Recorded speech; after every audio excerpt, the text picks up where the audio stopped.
Hello, everyone. Welcome to Beyond Life Paranormal Researchers Podcast. I'm your host, Russell Reynolds. We are back this week with a great show. We have a good guest tonight, so it should be a good show. After my show, be sure to tune in to the Mariner of Spirits with Greg Koss. It's the return of Greg Koss. Without further ado, my guest tonight is Ashley Evans, the owner of Penn Paranormal. Please welcome her on. Here is Ashley. Hey, Hi, Ross. Ashley. Welcome to the show. Thanks for having me. I appreciate it. Oh, you're very welcome. So tell my audience a little bit about yourself and how Penn Paranormal got started. Okay, well, one of my earliest memories was a paranormal experience. And so I feel like I didn't choose this field, it kind of chose me. And as a little girl, I experienced things in our home. I grew up in an old farmhouse. All stories start with an old farmhouse, right? All the good ones. So, an old farmhouse, and we had just activity that occurred. I would tell my parents about it, and they thought it was just an active imagination of a little girl. But it continued. And it wasn't until my parents built a new home and tore that one down that there was kind of a reprieve from that activity. But in my college years, it started back up again. When Ghost Hunters came out on television, it was like, wow, there's other people out there that are seeking answers. And so that's when I really kind of started investigating just here and there with one of my good friends. And um, it just kind of grew from there. And it's always been something I've done just kind of on the side and on occasion, not something I did real consistently. But then about 2 years ago, my husband and I had been investigating quite a lot with some other groups and decided we were just going to go for it. And so it kind of began at a visit to McIntyre Villa. I don't know. Have you been there before? I've never been there, but I know Stephanie pretty well. Yeah, she's wonderful and just a beautiful home and one of our favorite places to go. We had done a hide and seek activity. Some people there wanted to try and do hide and seek using their rods, and so I offered to go hide. And when I was in the basement for about 10 minutes by myself, I just started getting these ideas in my head of things that had happened down there possibly, and thought I need to write about it. I love to write, so that's kind of my other passion is writing. And I decided at that point to take the stories that we've heard from the home and the history of the home and the evidence that's been captured there by different paranormal groups and kind of put that together into a historical fiction work. And then I investigate because I love to investigate and seek those answers too. So kind of a combined experience. Hmm. Oh, that's awesome. What's your scariest experience? My scariest experience is hands down at the Garnett House Hotel in Garnett, Kansas. Up until that point, I'd seen things, doors open occasionally as a little girl, nothing as an adult, really, some apparitions here and there. But when we went into the Garnett house, I just was not prepared at all for what I was about to experience. And I wrote this story, and the first thing I did when I posted it was I said, "This is unbelievable And when you read this, you'll probably think it's unbelievable, because to me, even having experienced, it's unbelievable having Mm. experienced it. But we went into the home, did some investigating for several hours, and got good activity, decent activity through Estes and some of our equipment. And then we went upstairs in the home, and upstairs there's a room called the attic room, because there's a square hole in the ceiling and a ladder where you would climb up into the attic. I was standing underneath the ladder, and when I would turn away from it and turn back, I would just get that cobwebby feeling on my face and wondered if something wasn't there. So I asked my husband to trade places with me to see if he could experience the same thing. And he did. We traded places. It wasn't about a minute later, and he said, I do, like, I can feel that too. I know exactly what you're talking about. And just then, from above his head in the attic, there was a very loud just bang. And it sounded like somebody had dropped a bowling ball on the floor above his head. He ducked, thinking that the floor was coming in, or the ceiling was coming in on him. And at that moment, a ball was thrown through that hole in the attic, or in the ceiling from the attic. And when I say thrown, like, we had cat balls placed around the edge of it. It did not roll down into the room. It was forcefully thrown through that hole, never touched the edges of the hole. And of course, I was so startled, because I just hadn't ever experienced any type of like poltergeist activity like that before. And during that same visit to Garnett House, we were in another room, and a bed warmer was sitting up against the wall, and it frequently falls. I had seen that on different experiences that other teams had had. So walking through that room, it fell, and we weren't like so surprised by it, because we were walking through the room and thought that could explain it. I mean, it's a very, very old home. But at the same time, across the room, a musical clown started playing. And when we moved quickly out of the room and started going down the stairs, there were heavy, like, boot steps chasing behind us. And so we went very quickly down the stairs. It was a terrifying experience. And then we thought, we're just going to wrap it up. I Mm. mean, so much had happened that we couldn't explain. And it was just so big and so impactful. We thought we're just going to wrap it up. So we went downstairs, and we're getting our stuff together.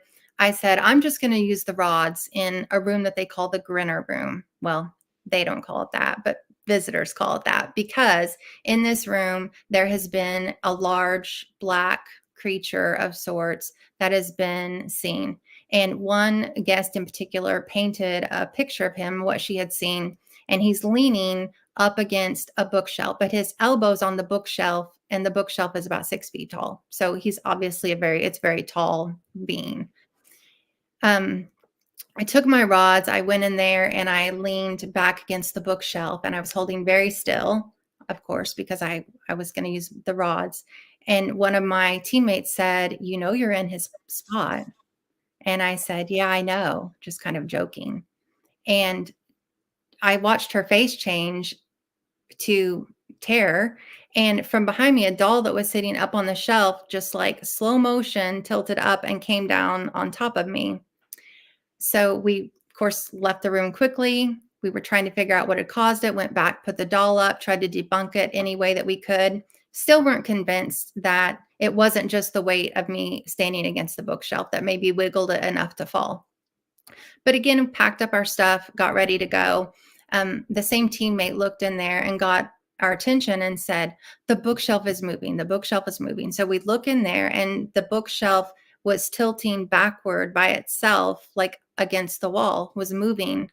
And the doll that we had set on the edge of the bookshelf then was just thrown forcefully back against the wall. So it had fallen forward the first time. The second time, it moved about 9 inches and hit the back wall. So we left. We left. We were gone by 12:30, which was a record. It's still the only time we've ever been scared out of a place. But I was scared out of there.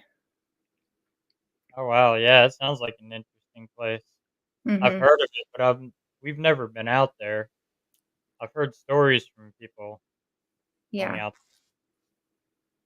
Yeah, it's a wild experience there, and I've been back, um, because like I said, in my mind, I just can't it's hard to think that this is real, that this is really happening. So we go back and we try and debunk and we look, to try and figure out how these things could have happened or taken place. And instead of finding answers when I go back, I'm just left with more questions. Like I have new experiences there when we go back that again I can't explain. I mean, we've had dolls fall just it seems to explode within a 30-second period or a 1-minute period. So you might have 3 dolls fall and a ping pong ball and a stack of blocks, and I mean, in all different locations in the house. And it's just a really interesting place. I've never experienced anything like it. Oh, that's cool. We had a question for you. Okay. Get it back up. It is from Damian Smith. Has any spirit followed you back with your work, either a picture, an audio recording, an item, etc.? So a spirit we have spirits here in our home. I still live on the property that I grew up on. And we have a familiar spirits here that we know and have always been there, I feel like, since I was little. But we have had interesting things happen after we've come back from an investigation. That one in particular from the Garnett house, I had gotten out of bed the next morning, gone into the restroom and just kind of closed the door behind me, and I heard something fall. And I looked on the ground and there was a little keychain that had been hanging on a nail in the bathroom, but not near where it had fallen. So I laid it on the counter. Well, first I texted my husband and I said, "Hey, did you prank me? Did you set this up to fall?" And he said, "No." It was a little moccasin, little leather moccasin is what it was. The only way I could get it to fall into the same space was to place it on the top edge of the bathroom door and then close the door. So it had to have been sitting up there, which I thought was I don't know if it was related to the Garnet house or if it was just what we have here, but we don't get a lot of poltergeist activity here. Almost none, actually. So to have something like that happen was unusual. Um, but like I say, we kind of have stuff that little minor stuff that happens here frequently. Mhm. Damien had another question for you. Do you cleanse or use protection before or after an investigation? We pray. Yeah, we use prayer as our protection, and we um, pray after investigations too, before we ever leave the site. So we'll get in the car and pray. Mhm. Awesome. Best thing I can tell you to do too, also for cleansing, make Mhm. sure any equipment you bring in there, you cleanse that as well. Cleanse your car. Okay. I did have someone mention that they use salt in their car, and I hadn't thought of doing that before. You could either do that or spray it down with holy water, Mhm. sage. You can sage it. Mhm. Okay, thanks. We do have sage, but I haven't ever used it. I mean, my husband and I are part of the Delaware tribe, so when we have funerals and we're at the Delaware cemetery, they use sage after the funeral. So we've used it there, but never on an investigation. Nancy's asking how the car, etc. With sage, we just smoke the car out. You just burn the sage right in the car and let it smoke it with the windows open. So it has an escape point, or you can just spray it down with holy water. That's another thing. And you spray Sage, your equipment on with holy water too? Okay. sage, we use a combination. We use not just white sage. We use dragon's blood also. Mhm. because if you just use white sage is just going to irritate it. That's not really a big cleansing factor for spirit. That's more to cleanse yourself. Okay. We mix a combination of dragon's blood, white sage. We'll use like a lavender sage or even cedar. Palo Santo is another one we use quite a bit. I've But seen it that all used it all frequently. depends on what you're dealing with. Like Nesper was telling me, anything demonic, sage don't Mhm, work. You have to go with your prayers, your holy water, stuff like that. mhm. Well, I appreciate the advice because I'm certainly still learning. Yeah, you can take something home with you very quickly, especially if you take something out of a haunted location. You're taking whatever's attached to that object with you.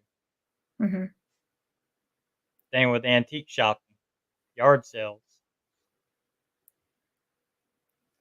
You always Right. cleanse it before you bring it onto your property.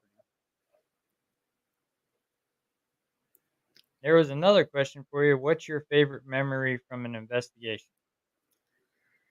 Oh gosh, that's a hard one. There's so many good ones. Um, hmm. Probably my favorite memory would be again, it was at the Garnett house. We were standing at the top of the stairway, and at the bottom of the stairway, there's a door with one of those round doorbells in the middle of it that would have been used like with a key that turned and it would ring the doorbell. Um, and it started ringing, but when we went and looked, it there wasn't a turn on it. It had been replaced with like a push doorbell, and that wasn't even working.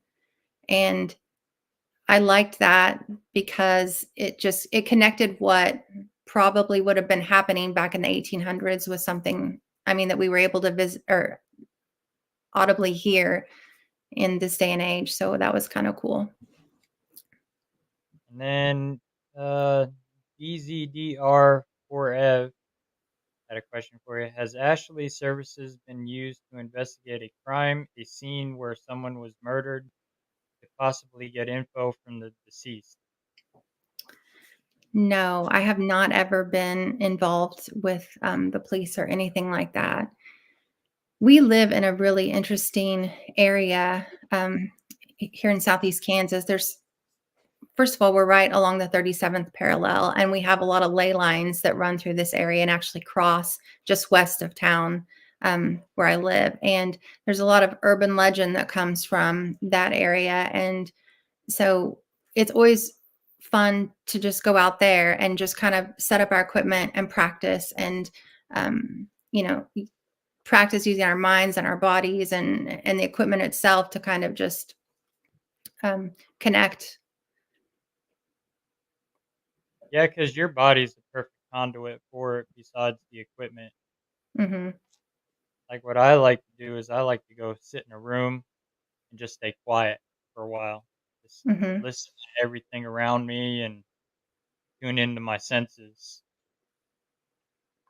I agree. I enjoy doing that too, especially at places like McIntyre, where you can go and it doesn't feel scary to me there. It just feels comfortable, and I can go and I feel comfortable sitting alone and comfortable opening up a little bit to the things that are there. I think I wouldn't feel comfortable doing that at some place like Garnett House. Some Right. people would probably, but not me. Um, we we just a friend of mine and myself a few weeks ago went to Asher Walton House in Indiana, and that was similar to McIntyre in that it just felt comfortable. It felt like we could sit and um, open up and really investigate. Yeah. That I've heard of that place. I've never been there yet either.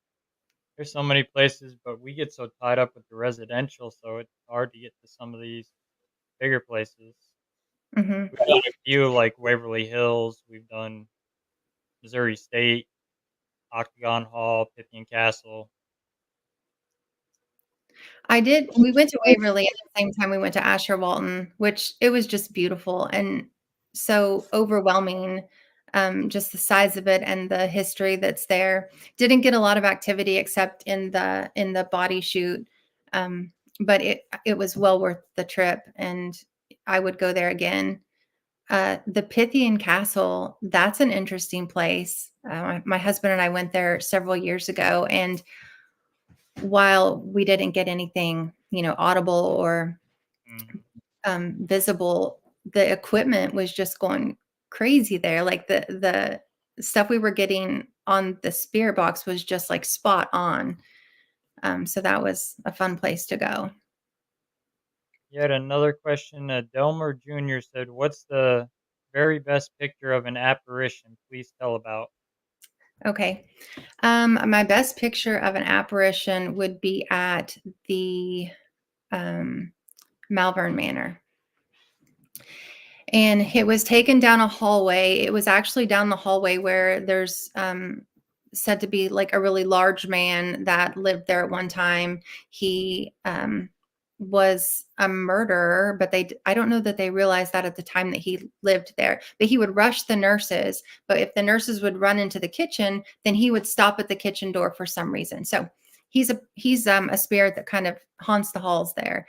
And I was taking pictures down that hall and did a quick review just there during the investigation, didn't see anything. But then on my way home, when I looked more closely at the picture that was taken down by his room, I can see like a form emerging from the room, first about my height. And then in the next picture, it's up, way taller, like almost clear up to the door frame. And it's not like a full-on apparition, but it's definitely something trying to take form there, it looks like.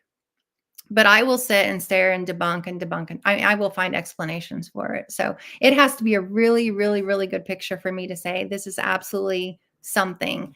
And but that's probably the closest I've come to look at it and say this is something. That's like orbs too. Orbs, same thing. They're easy to be debunked. I Mm-hmm. I don't call orbs evidence unless there's some of them you can pull faces out of them. Mm-hmm. The Those are only your legit ones, but most of it's dust or bugs or The only one I've ever captured that I thought was more than dust, was one where I was sitting in a chair and I would just kept feeling something behind me.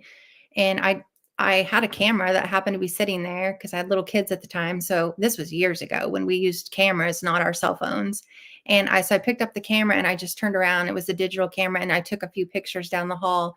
And one of the orbs was probably 2 feet in diameter, and I could tell the size of it because it was coming out of a doorway, and I didn't have an explanation for that. I thought it has to be something, some kind of energy. I don't know what it was, but something. and that's basically what an orb is just a ball of energy, and they try to bring it together to manifest a full-bodied apparition. Mhm. There was another question from Damien. Do you have a trigger word for the spirit box? I don't. I don't. Do you have a trigger word? And Caitlin asked, "What's your favorite tool to investigate with?" Favorite tool is gonna be the S box, I guess, because I do like doing the Estes method. I feel like we get a lot of good evidence, not by itself, but when we're using it with other equipment and we're able to align, those two things align, then I feel like we're getting some good stuff. I was doing a dual session one night, and the person that was clear across the house, someone was recording it. But the person across the house and myself said like the same thing at the exact same time. So when you get kind of confirmation like that, you're getting some good stuff. Yep. And then GZDR Forev asked, "Does Ashley use drone technology in her work to IR scan large areas like a cemetery or an old plantation?" Yeah, I don't. And that's because I'm just kind of new to things. Investigating over the past couple of years is when I've just really begun to take it more seriously.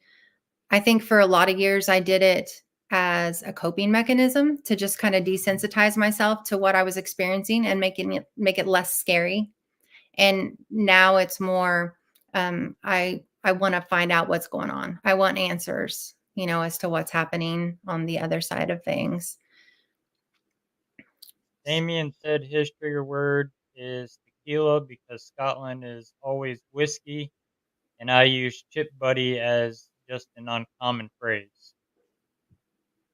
Okay. And those are interesting trigger words. So I saw you're starting to write a book. Hmm. It's about the McIntyre Villa, and it is just kind of a series of short stories. And that's kind of what I was talking about when I was talking about being in the basement that night and just having some images really just flood my mind. And I thought, I need to write this. Like, this is good stuff. I need to write it. And I don't know if it was anything supernatural that I was experiencing or if it was just my own imagination, but whatever it was, I thought I need to do this. Like, this is stuff that I know I would enjoy writing, and I think others would enjoy reading. So I've just taken I'm starting with the McIntyre Villa. My goal was to have it done by the end of the summer. That's not happening. I went back to work today, so that didn't happen. But it'll be done soon. And I just kind of go room by room in the book and tell historical fiction of someone's story in that room. So, for instance, upstairs in the villa, in what is now the library, Charles Donovan was a resident there. His family lived in the villa for several years, and I think he was actually a nephew or grandchild of the original builder. And I think there was some relationship there. But he went off to war, came back, was ill for a while, and then ended up taking his own life in that room. And when I go into that room, there I just feel like a special connection there. I had a great grandfather that went to war and came home and went right into like a mental institution. So I know that back then, and even back in the Vietnam era where my dad served, these men came back with PTSD, and it just wasn't anything that even existed. Like that wasn't even a thing. But yet they were suffering those same sort of traumatic events and the results of those, and didn't have anyone that understood or didn't have a way to seek treatment for that. So I feel like I really connect with Charles, and so he's even said my name on equipment, which is really cool when that happens. Um, so I chose to write about him second after the basement, and like I say, I connect to him. I connect to the story. I cried when I wrote it, which is crazy. But as a mom with adult boys about his age that he would have been when he was going off to war, I think of how difficult that would have been to watch your son go away and then just come back so broken. Yeah. And um, so that's just an example. I don't know his story. I don't know what happened other than just the details that were listed in his obituary. But I was able to kind of just take the feelings, take evidence that other investigators have captured in that room, and kind of create his story. So that's what it is. Delmer Jr. said, "I want that book." Thanks, Delmer. Give me a follow and you can see when it comes out. I'm excited. Yeah, it sounds like it'll be a good book. I know how it is. I'm writing a book myself, and between Are my you? busy schedule with the paranormal and I work a full time job, so Mhm. Yeah, I it's know hard to find the life. time. I get lazy during the summer too. I'm off work, so I'm not in that work mode, and I just have like all my fun. I get to go do my investigating, uh and I put the book off. Caitlin wants to know who is your favorite spirit that you've met. Well, Charles would probably be my favorite. Um There's a spirit in the attic at McIntyre. David is kind of what we call him, and uh, he's an interesting fellow, so I like him a lot. Um, my favorite spirit's probably the one that lives here, or that lives on our property, and he's always kind of been around. And He I learned when I was 13, my dad finally shared with me, there'd been a couple of deaths on our property, and neither were good one I mean, neither were natural deaths, I should say. But since he told me that and, described the person, and then I've heard stories since, and I've researched it, and I've talked to people that knew this man, I really feel like he's the one that's here, and I feel like he's kind and he's protective, and I like not negative at all. But yeah, I think he's probably my favorite. I've known him the longest. Damien wanted to know, will you have signed copy issues also? Absolutely. And got another question. Has Ashley ever encountered spirits of pets? That is a great question. I have not, but my husband, his very first paranormal experience was with a ghost cat. And we were at the Grove in Jefferson, Texas. We had just gone on a tour of the home. Um, and my husband's name, his name is Craig, and he kind of had, jerked back and looked down at his leg and rubbed his leg. And when we finished up the tour, he said something pushed up against my leg like really hard, and there was nothing there. And the owner of the home and the tour guide, he said, "Oh, yeah, that's our cat." We get that all the time. He used to live here, and he's our ghost cat. Yeah, I've encountered those too. We did a private residence, and they had a cat pass away in the house. We actually caught it on the SLS camera coming through its food bowl. Oh, that's interesting. We were just having that conversation. Keith Fournier, that has Asher Walton House, we used to investigate at some of his events back in the day before COVID. But we were asking him, have you ever captured an animal on the SLS camera? And he hadn't. So that's really interesting that you did. I hadn't seen that before. Yeah, it was on all fours, stick figure look thing just come walking right over to its food bowl where it used to eat. I'm not surprised at that. But I've seen people capture pictures of spirit dogs and cats and houses and And in some of the most unusual places, I mean, more than just on an investigation, it seems like they tend to come back in just the strangest ways, or in photographs, or even x-rays. I saw someone post an x-ray, and it just looked like a picture of their dog right there in the x-ray. mm, And not that I'm not saying that was a spirit, but I think that's a sign that, we get sometimes from things, either pets or people that we, love dearly. They come back to say hello in yep. any way they can. Damien said, "Would you say it's scarier to write in a haunted locations or read final book in haunted locations?" Hmm. I've done both.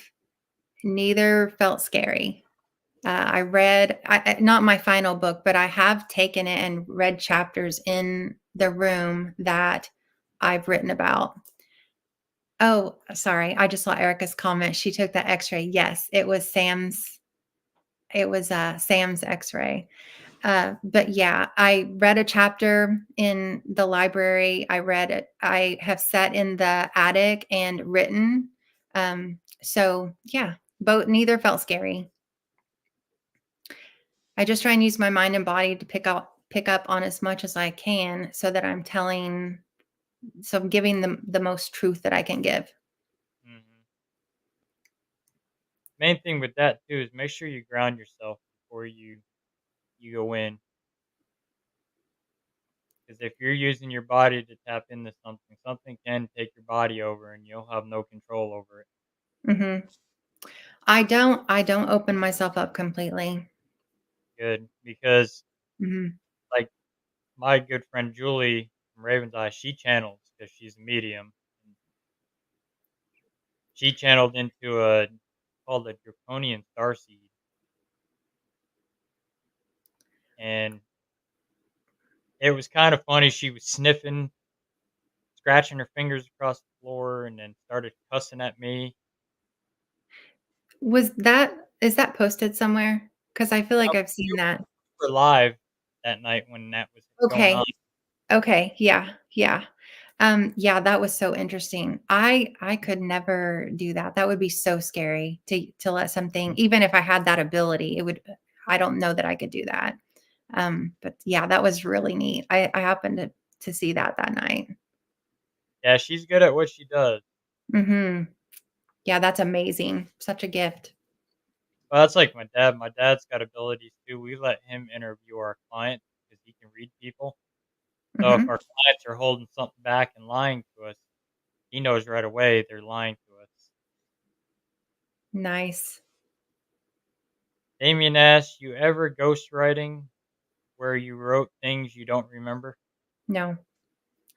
No, I haven't. I mean, I've seen people do that. Psychic mediums do that, but I don't. I've never done that. Mm-mm. Yeah, I've never tried it, but that's like KD and Katie, they do psychic art. So do they how do they do that? They just pick up on something and just start drawing. KD was sitting there at a Paracon one day and he just started drawing out something and he said it's in this building. They went upstairs and they found it in his drawing. Oh, so he it was like an actual object in the building. That's Mm. cool. Yeah, they That's do neat. that,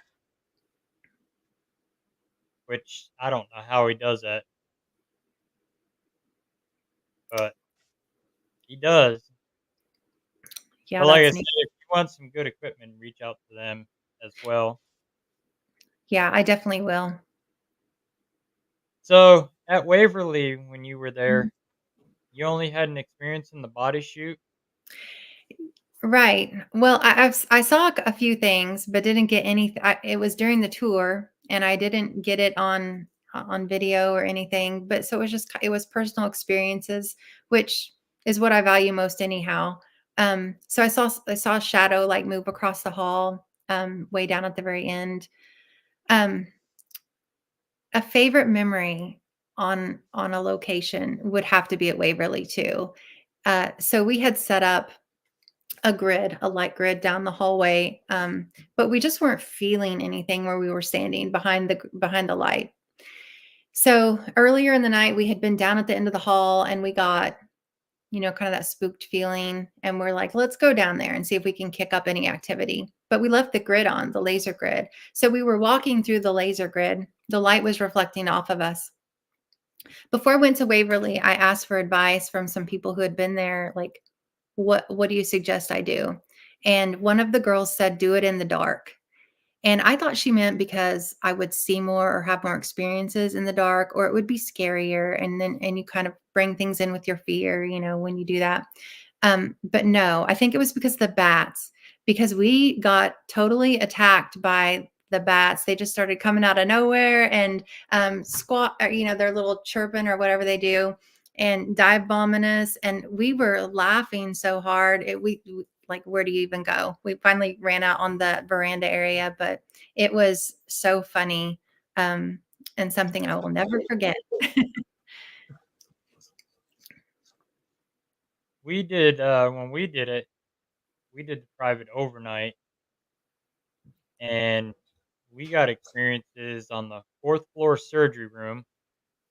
We did a little experiment where I laid on the surgery table and had somebody wheel me under the light. And I was coughing, saying I was sick, and the one team member was yelling, "Hey, we need a doctor in here. He's sick." Well, we had a motion light sitting on the shelf right near the door. It kicked on, and then we heard something, so I went to sit up, and I couldn't move. I was being pinned to the table. Oh, wow. And then we heard 2 loud female screams come in the hallway, right outside the door in the hallway. So we were with another team out there, so I was like, we knew they had female members with them, and we were like, "Let's Mhm. check the other team, find out where they're at." They're up on the 5th floor out on the roof on the total opposite end of the building doing an Estes method. Right. Yeah, that is the opposite end. Wow. And that building's so huge, there's no way that you would ever hear them even if they did scream. And then another personal experience we had, we were walking back, they only let you investigate at 4 AM. We had this white figure come running down the hallway straight at us, runs in between us so fast you could feel a cold breeze when it flew right past us and then just Mhm.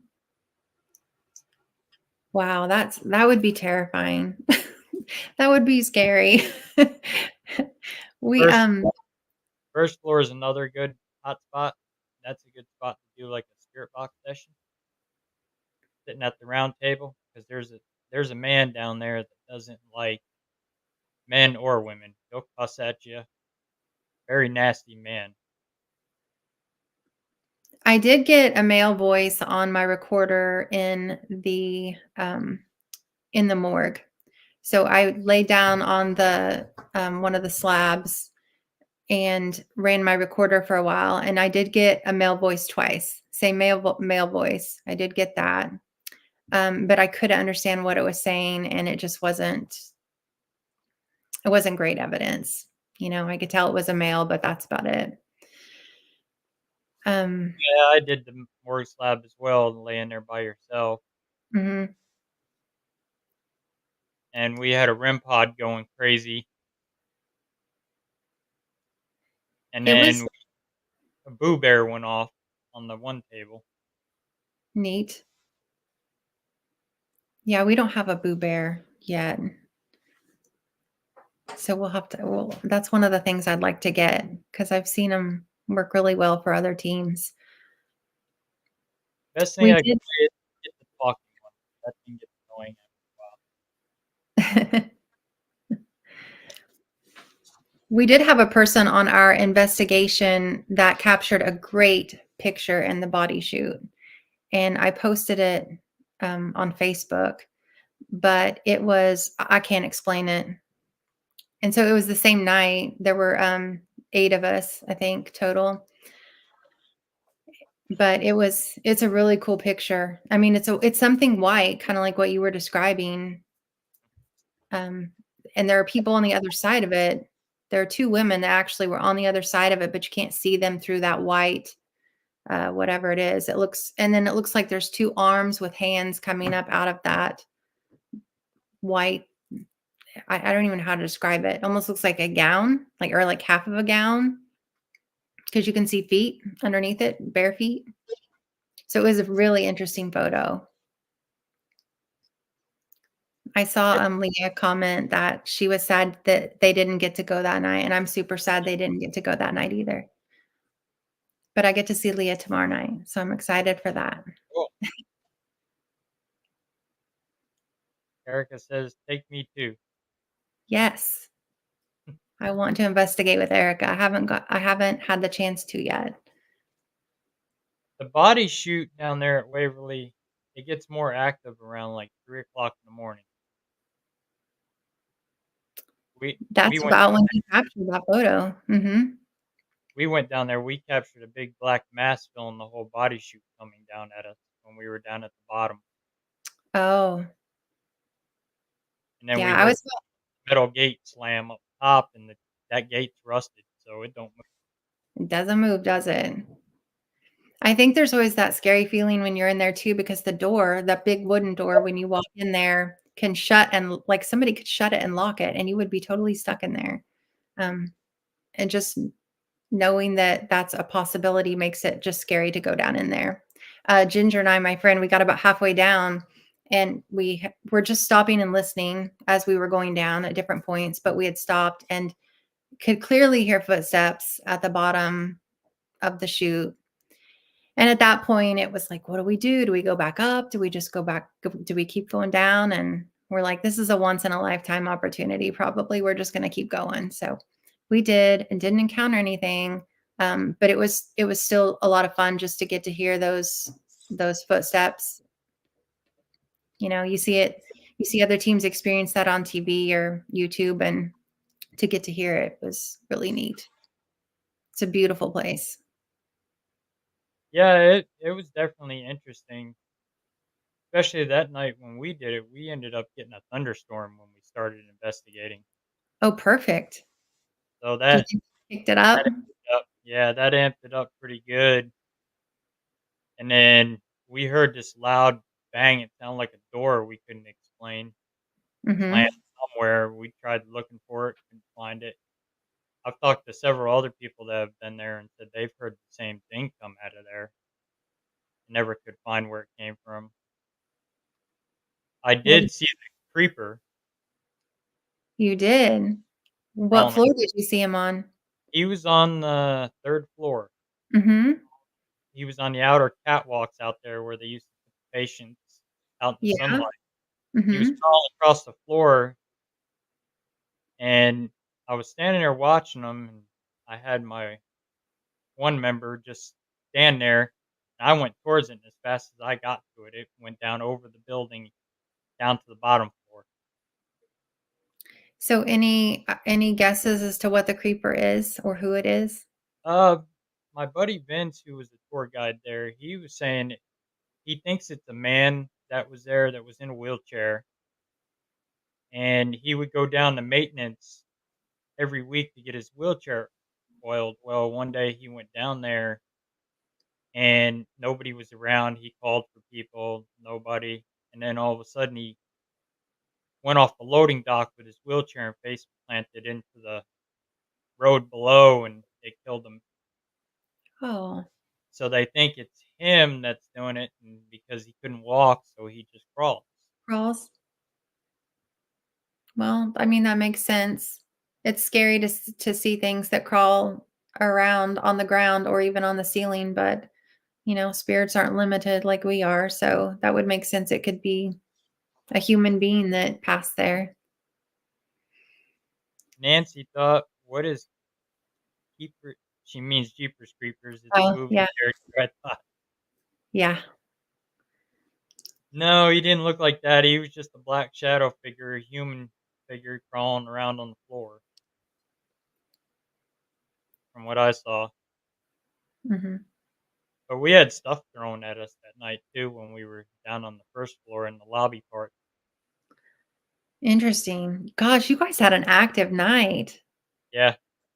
And now cold spotters went a couple about a month after we went and they didn't hardly get anything when they were out there. Mhm. But that team we were with, they rented it for 2 nights. We could only go 1 night, so we went on Saturday. They were there Friday night. They didn't hardly get anything. It was like Saturday when we came,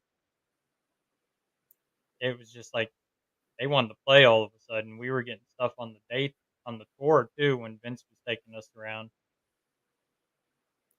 Well, we went on a Friday night, so that must have been the problem. Saturday must be the party nights for the It spirits must there, be, usually. but That we're planning on going back. We wanna go back and investigate it yeah, some more. that's an awesome place. What's your favorite that you've ever investigated? Do you have one? My favorite would be I got a couple. My first one would be Missouri State Penitentiary. My second one is Waverly Hills, and then Marshall Cinema in Marshall, Missouri, which is a old haunted movie theater that was on an episode of Dead Files Mhm.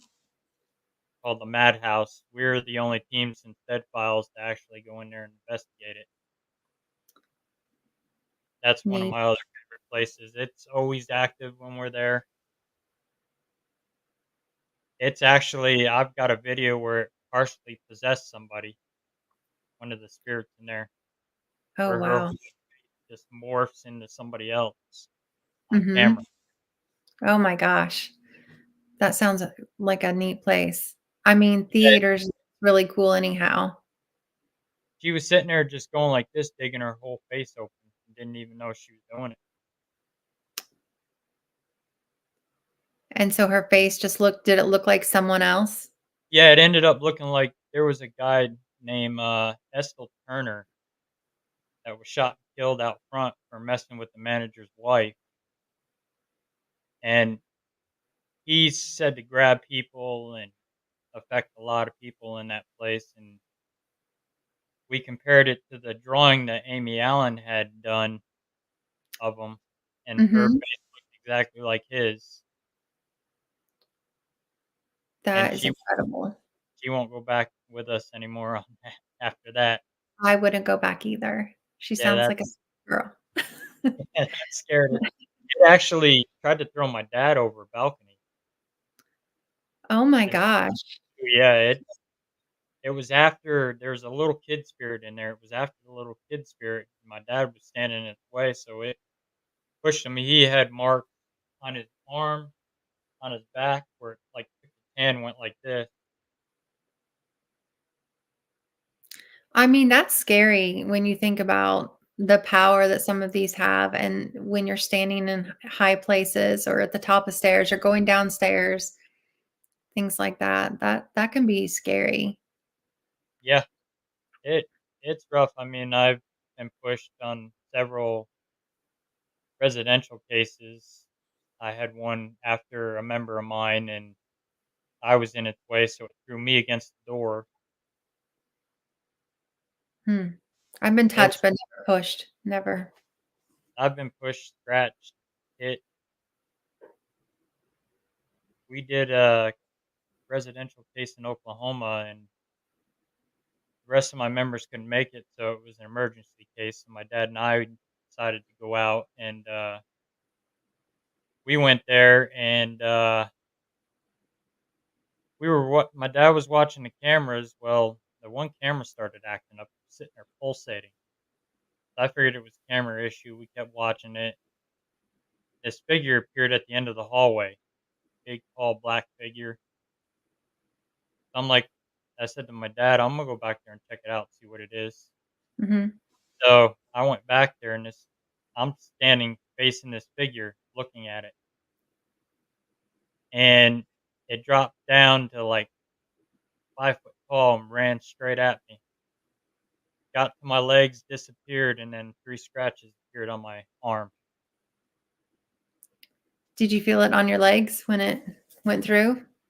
I felt the cold breeze when it went through, and then the Mhm. scratches appeared. That's amazing. That's a really cool experience. Yeah, and the guy he was doing some demonic worshiping in the house, and so he was conjuring up a bunch of stuff. Mhm. So So he brought that in there, and we got rid of it. But from what I heard, he reverted back to his old ways again. So when you go into a residential location and you find that it's the person in the home, how do you approach that? with that, uh, first we do background check before we even go there. When we're interviewing over the phone, I'm getting their name, their numbers, their addresses, and I'm background checking them for alcohol, drugs, felonies, so we know what we're walking into, that we're not gonna walk into somebody's house and get shot. Mhm. And then we'll go there and interview them and start talking to them. We find out what medications they're on. They've been diagnosed schizophrenic or anything like that. That's good. That's good that you're so thorough. Yeah, for those you have to be. I mean, we've dealt with people on meth, schizophrenic people, which Mhm.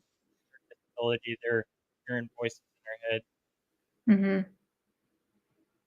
I think it's hard to tell sometimes what is paranormal and what might be mental illness.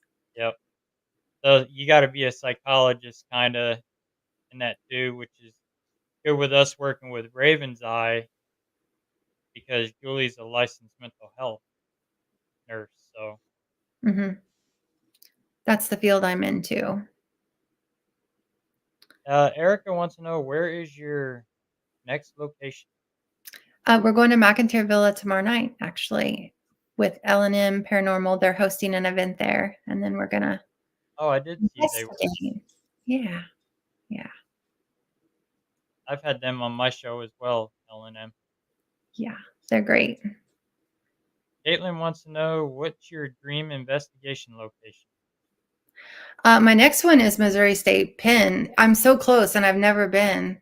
So that's where I would really like to go next. Yeah. Nancy says, while Russell is talking to Ashley is going through her extreme experiences in her head, me too.